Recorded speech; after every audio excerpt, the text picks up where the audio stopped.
And the purpose of this device is to treat the brain. So a person would just lower this on their brain. 2 months earlier, he had a stroke. He spoke with a real bad slur out of his mouth. So I had him do the light. And the very next day, everybody noticed he spoke normal. Like one treatment of 4 minutes. She had been thrown from a horse, broke up her ankle. And this is now 2 years later. And I says, do you know about PBM? She says, yeah, it helps a bit. And I'm like, come on. Helps a bit. Here, give this a try. Another kid, he fell from an 8-foot high fence. He had double vision. He was throwing up, all that kind of stuff. At day 7, he was still feeling not well, double vision, had to have a patch on one eye, did the light treatment. 2 days later, he didn't wear the patch. Really?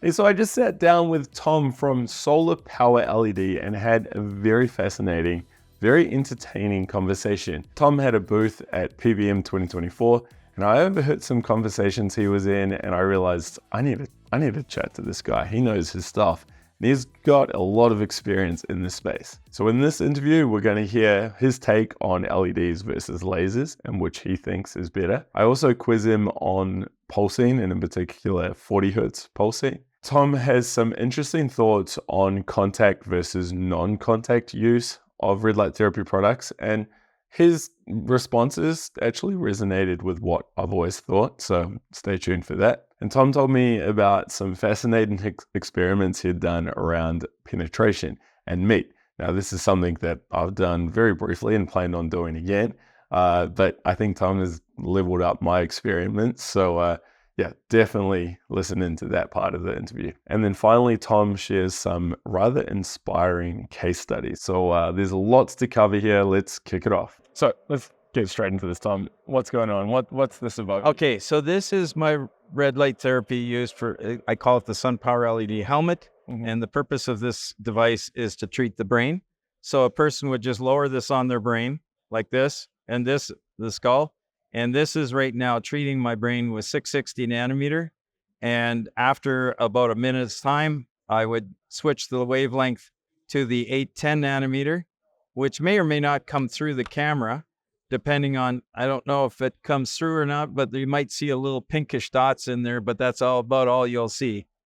Because this wavelength, even though it's as powerful, I'm just going to put this on myself because, I could use a treatment. I got some jet lag going on here. So what sort of power density is that? This is, we actually had it at a higher level, but right now our power density is roughly 50 milliwatts per square centimeter on the brain. So why did you back it off? Why did we back it off? Because it was actually a bit on the warm side and a bit too much on the warm side. So I just backed it off a little bit.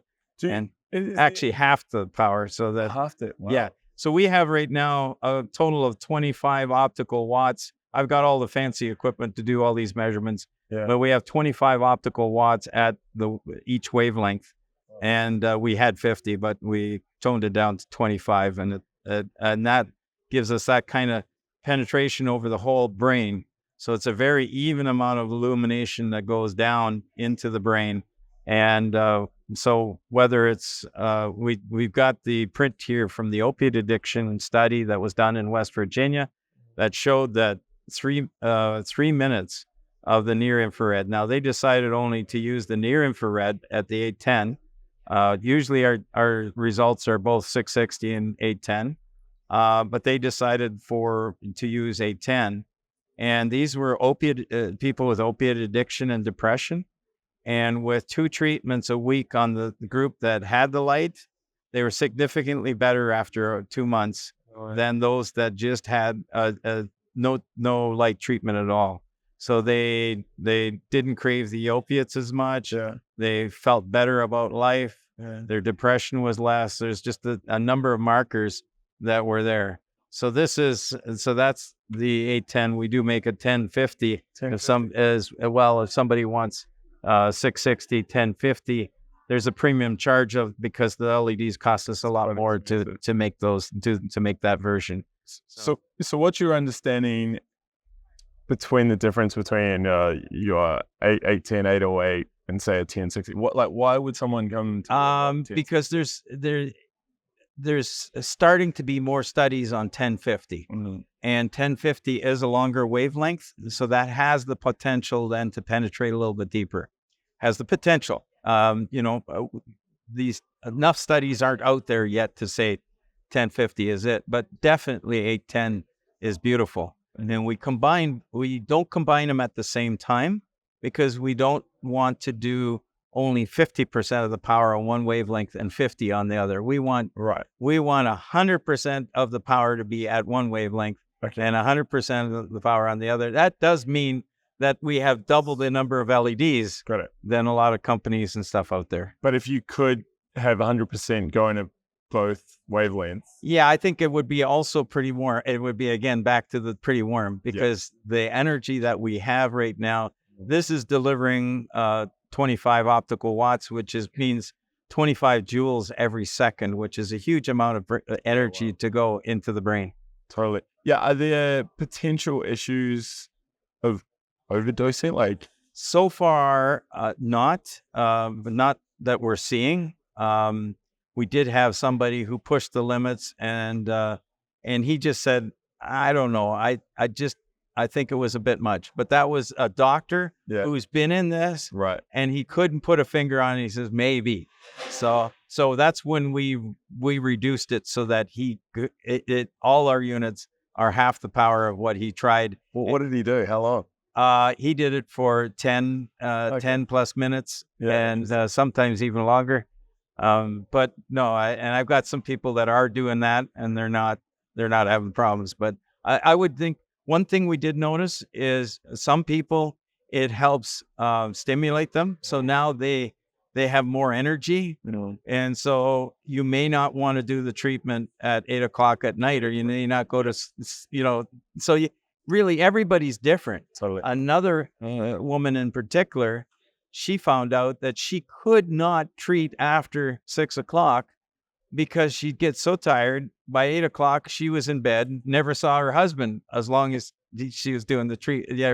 So she changed her schedule up to treat that way. So going back to the wavelengths then, the 1060, the 810, is it just the penetration that's a key difference? Or do you think there's more going on? Yeah, there's chemistry that's going on. So even though the 660 does not penetrate to that depth, we like the fact that 660 is absorbed by the blood, because now you're having blood, so you're having effects on the blood. Yeah. So you have systemic effects that carry much further past the area that you're treating. Yes. So that's why we like the 660. And 660 has been known to really help the redox reaction, increase blood flow, and other things. When we're talking the brain, so the red will go through obviously the flesh will go through the bone and start on the inside wall of the brain. The cool thing about that is you're going to help blood flow. You're going to help lymphatic drainage in through the skull. So that's going to be huge. And yeah, I've seen the results like with strokes, amazing things that we've seen with strokes. One individual, a friend of mine, 2 months earlier, he had a stroke. And when he did, he spoke with a real bad slur out of his mouth. You couldn't understand him on the phone. It was like give up. You'd have to see him in person. And so I had him do the light. And the very next day, everybody noticed he spoke normal, like one treatment of 4 minutes. So let's take it over to, so strokes, we've seen a few cases of strokes. One person, their stroke was 20 years earlier. They did one treatment, not with the helmet, but the individual unit where they treated 10 spots around the brain. And the person went from the stroke 20 years earlier to a constant trouble speaking to the next day after the treatment speaking normally. Now, he would need to have ongoing treatments. The one person who treated him, I won't get into names, was very scared because he's in the medical system and he felt that this word is going to get out. That, the guy is speaking normally. What happened? Well, my friend treated me, so that that would not go over well, especially because this is outside of his normal field practice. So with the strokes, is there a potential issue of imbalances, like over-treating one area? Yeah, I know that's been mentioned. So far, we haven't seen that. Okay. But we can custom order if a person really wants to turn off certain areas. We can do that. Right. So you can just target. Yeah, let's say the left side or the right side or whatever. So that's a custom, but we can do that. The other thing is some have asked about pulsing. Yes. And there may be some benefit to pulsing. The jury, I say, isn't in yet on exactly. They do feel that 40 hertz has some benefit and 10 hertz. It is interesting when I put this helmet on, we have a special device that some have asked for that pulses it. So it can pulse on and off at the 40 hertz or 10 hertz. And when you do 40 hertz, you see almost like you close your eyes and with the red, you see it. When you close your eyes, it's like you just threw a pebble in a pond and you see all these kinds of ripples in the pond in your head. Like you can, I mean, it's obviously something going on with the optics and the nerves going back to the brain. But if you change it to 39 hertz, it changes the patterns. So something's going on between the two eyes and the brain, so 38 will look a little different again. And it's really weird and sometimes, but I don't know. Yeah. Okay? And I get asked a lot about it as well. And is the effect simply due to the frequency, or is it more the light being applied, with the on off, the slight gaps, the slight. Yeah, that's very good. Yeah. I'm like you. I know the guys over at V-Light, they're using Alpha. And they recommend different protocols for different. Yeah, and I'm okay with that. I'm just finding results with what we've got. But if somebody wants it, we'll give it to them. Oh yeah, I like that approach. And my personal understanding is similar to yours. It's like, we're still digging deeper, and some people like it, some people don't notice any differences. But I like the fact that you can add that option. You were going to say? Yeah, dementia. So. I've had no experience to dementia. People have to come to me before I can have experience, right? Right. But one of my very good friends, a mentor about 25 years older than myself, so in his mid 80s, he had Lewy body dementia. Right. And the problem was he was acting out in his dreams, punching pillows, doing all sorts of things, going down the road. Walking out in the middle of the night down the road. So he needed 24/7 care at that point. He was forgetting. He was falling out of bed. He was forgetting names. I mean, I love the guy. He's a great guy. And I said, look, as soon as I found out about that, he just got out of the hospital. I says, here, take the helmet. His wife used it on him. And he went from not remembering names, all those things, to sleeping normally, which is huge. And the other thing was he could remember names again. And then he said, PBM, it's really good because it's a very safe type of treatment, and it can do this, and it can help my brain like it's happening to me, and it can help this, and it can help this. It even helps my knees. His wife was looking at him like, what planet did you come back from? Because she figures he regained about 3 years of his cognitive abilities.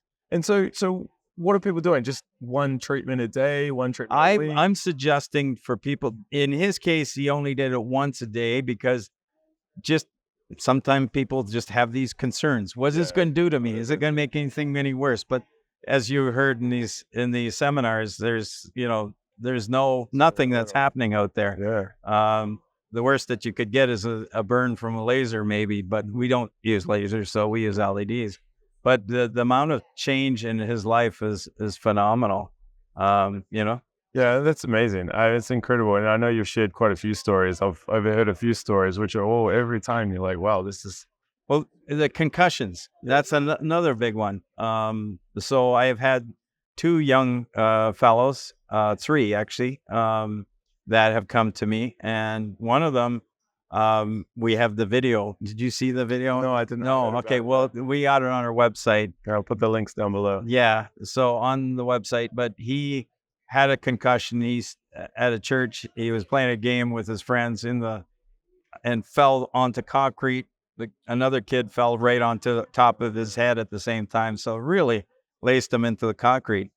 And he was in rough shape. They took him to the hospital night. He didn't have any brain bleeds. Scans were done on him, but he did have a hematoma on the close to the outside, I guess, but obvious signs of everything that happened. The parents would say, he would ask, "Why does my head hurt?" And he said, the parents would say, like, "You just had a major hit on your head." And 2 minutes later, he said, why does my head hurt? He can't remember anything of the event.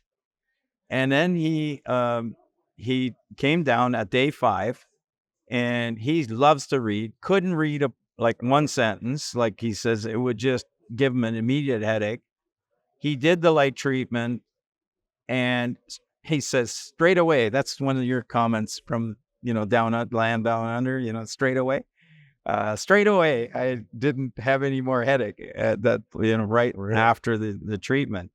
So he not only did he said that, but the next day he was able to read a book again. How old was this? He was 10. So you're okay? I mean, children are using it. Yeah. So I got the parents do sign a waiver, but so that was one, and then he did another treatment, and he was totally back to normal.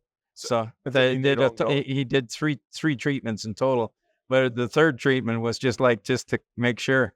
No way. Yeah, and that was all within 1 week. So are you dialing back the okay? What are you doing with children? Are you short? Same. Yeah. I mean, they got a little smaller skull, but it's surface area and what's going in. So no. Another kid, he fell from an 8-foot high fence and really plummeted his head into the ground, and he had double vision. He was throwing up, all that kind of stuff. At day 7, he was still feeling not well, double vision, had to have a patch on one eye, did the light treatment. 2 days later, he didn't wear the patch. Really? And then he says, he said he was feeling better. And he says, but, over there, I can't quite read that. It's a little fuzzy. Did the treatment for 4 minutes, 3 minutes of the 1 minute of the red, 3 minutes of the near infrared. And he comes out and he says, hey, that's clear over there. Wow.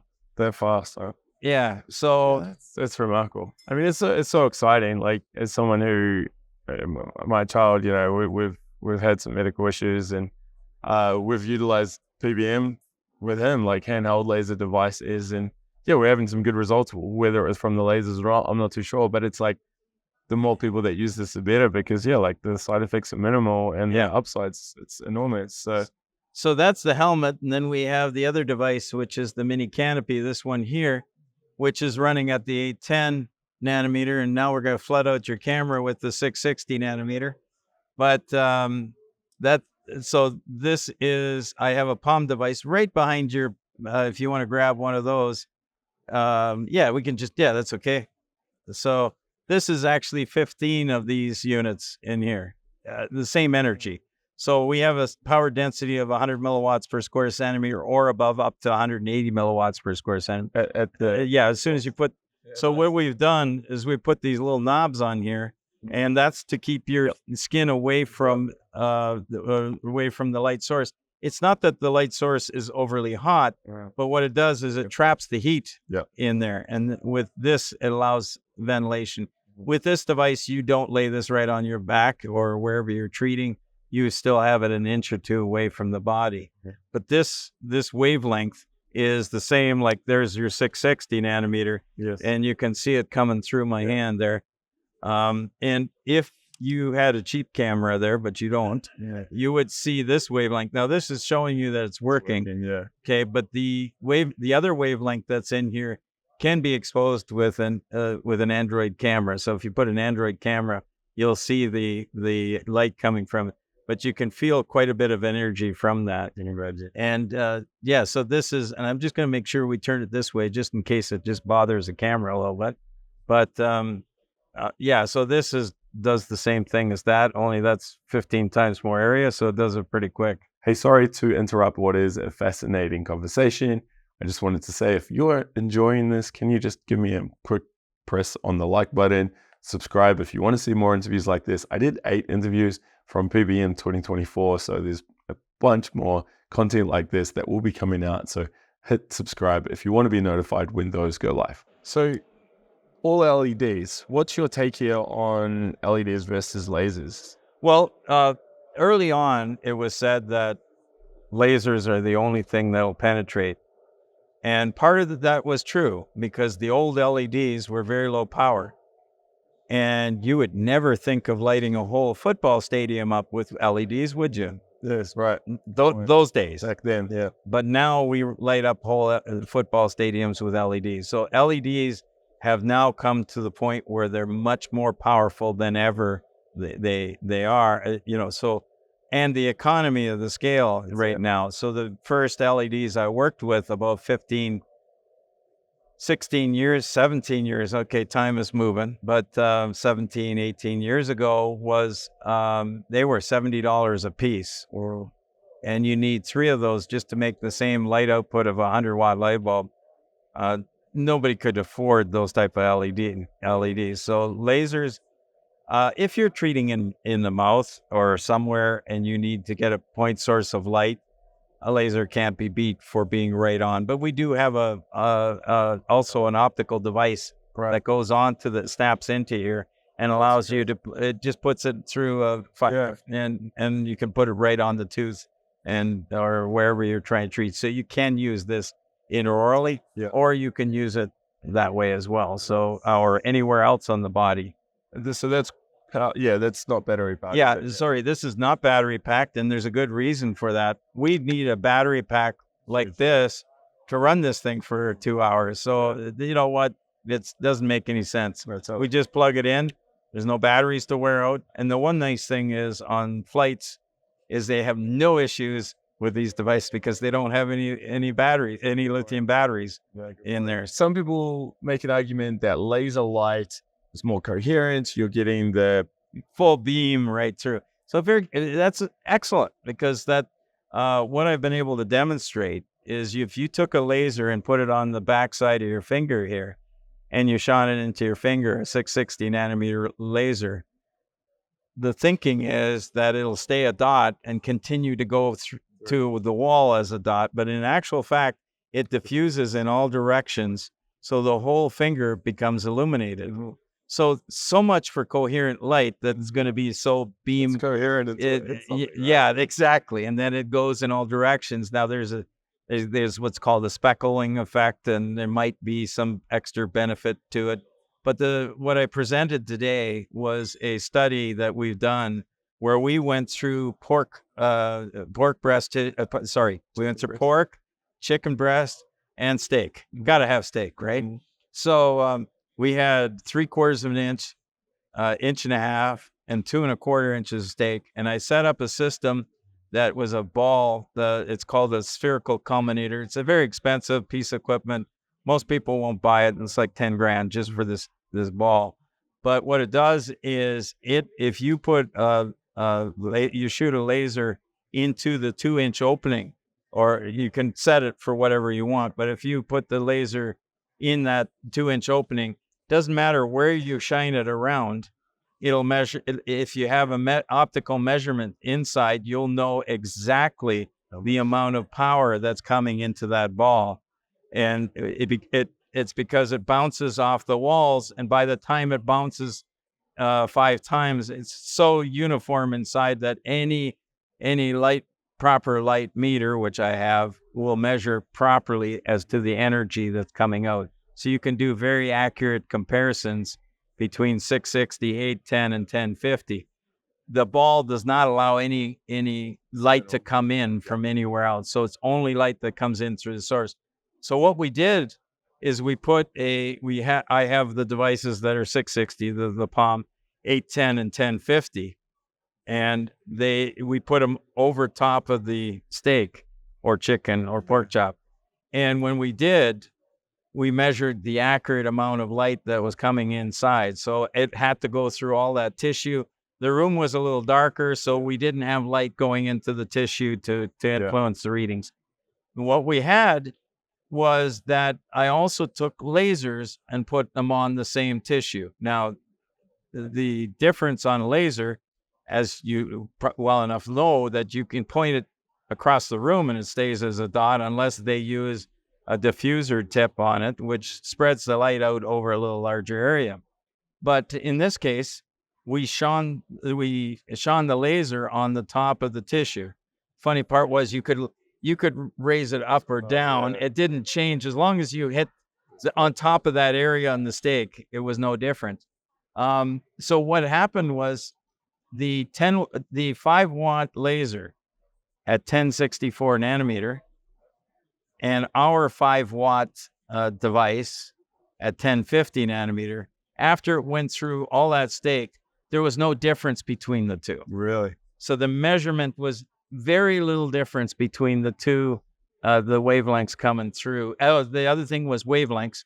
We definitely looked at 660 and 810, and the two tracked identical. So if you had the same optical power going in from a laser or optical power from an LED device, the measurement was the same below it. That's fascinating. That's such a cool experiment. I've done something similar. It's not to your scale. I have a spectrometer, right? A couple $1,000. Yes. And I did similar. Well, you got one decent piece. Yeah. It's pretty cool. A similar sort of test, with some meat. I was actually testing bone. I got some a tibia bone from a beautiful beef, and so it was about 1 centimeter thick. And I was doing similar testing just to see what the penetration was, because people were saying, "Oh, it won't penetrate bone." I'm like, well, no, bone is well. What did you find out? Of course, it was bone is a high mineral content, and the light will go right through it pretty good. And the bone I was testing wasn't fresh bone either, so it was interesting. I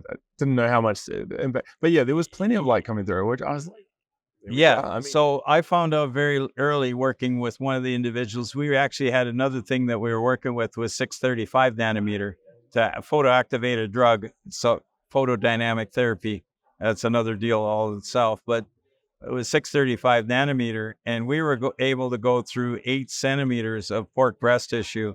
That's just under 4 inches of pork breast tissue. We shone right through at 635. Now we had the key in how deep you're going to go is how much area you have and the power density. Yeah, right. The two have to, and the wavelength that you're operating. So it's an and those 3 things together. And so what we were able to show is with this measurement, the other measurements that we did is as we increased the area, we stayed at the same power density. So it was 100 milliwatts per square centimeter. But as we had, let's say, first 3x3, 9 square centimeters, then we went to 4x4 and 5x5 and 6x. We got up to 10x10. And when we went up by 10x10, the light level on the other side still increased from 8x8 to 10x10. So the area outside was diffusing, bringing light energy in through the tissue because of the scattering and adding to the light at a given depth down the center line. That's cool. It really is neat how deep and that light can penetrate. And unfortunately, there was a lot of push in the early stages that light can't penetrate very deep. Totally. And part of that was because they were working with lasers. They put the laser on a spot of tissue. Now, just imagine if I had a small laser and I measured the light on the back side of the hand. If I took that laser with a small spot size and started increasing the power, I'd get so much up before I'm starting to overheat the skin. And that would be the limit. Okay. And then how much light would be back here? Very, very little.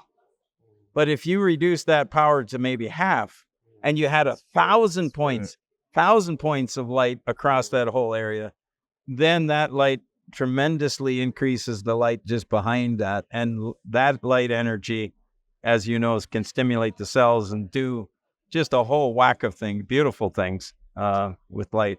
What's your take on skin to like contact treatment versus contact treatment? How much light do we lose into reflection? Good point. Good point. So one of the things is in the early days when we had T1 and 3/4 LEDs, that's the little plastic ones with 2 leads on it that had maybe 10 milliwatts of light power coming out of it. You didn't want to waste one little tiny bit of power. You wanted all the power you can get. So if you actually pushed the light against the surface, you would shorten the path a little bit. So you'd reduce the losses a little bit. But what we did do, so that was in the beginning. Let's say we will be comfortable to lose 25% of the energy now because we have a, let's say, beam spread that's wider, and the white light, some light will be lost going off. But if I'm starting off with a device that's 10 times more powerful than this laser, who cares if I lose 25% of the light? But we did, on a scientific side, we took a laser and took a measurement on the back side of the hand.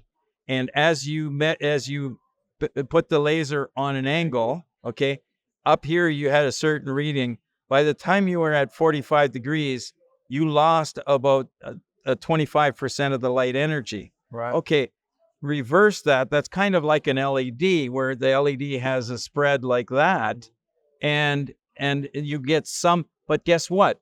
The power isn't all around the outside. The power is all the way around this, and with a major contribution through the center line. So yes, it's got a curve like this, but the light that's way out here is only going to lose 25%. So of the total amount that you're losing, it's not a lot. You could figure on 10, 15%, not even 25%. But the angle, so that incident angle, which causes reflection. So if you took the laser right out here and you pointed right and you put it at a 45-degree angle, it's going to skip off but that, we don't care about that. Like when we have so much more to compensate for that. Yeah, I mean, that's exactly what I've always thought as well. I mean, so many people, because I use a lot of panels. I've reviewed a lot of panels. Okay. And yeah, the power, I mean, one of the panels, consumer panels, right? Like not medical or anything, $1,000 odd. I'm testing 90 milliwatts at 6 inches. Like that's throwing out the power now. And yeah, but there's a condition on that as well. Okay. What you find is they put a optics in front of it.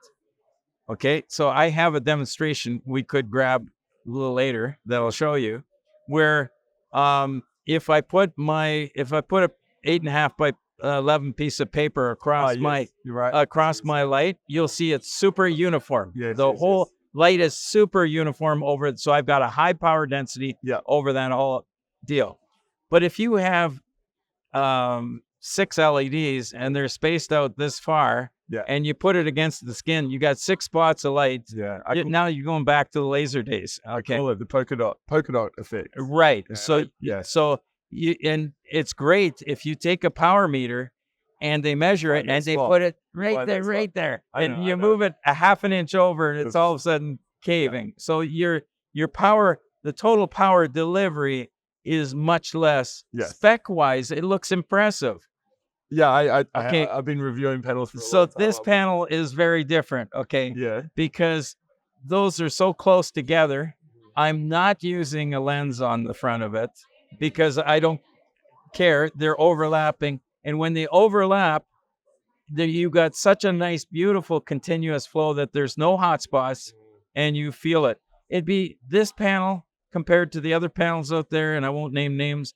This feels like you're out on a summer sun at noon.